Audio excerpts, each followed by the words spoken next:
jedhinaan jettaniire erga jedhinaan jettanii waanan jedhu nan jedha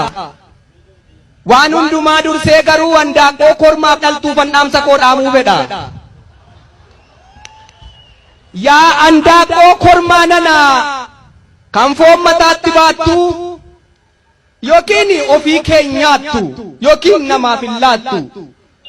ganama obboroo kaatee bakkee keessa utaalta foon mataa irratti baattee raammoo lafaa funaanta takka dikee arraabda takka marga ciratta coraa garbuu boqqolloo biyyoo wajjin siphatta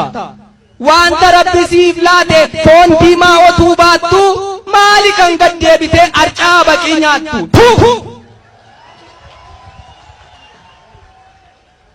atis altuu handaaqoo nana kan koomeen lafan geenye asiif achi utaalta kutkutiin sin dandeenye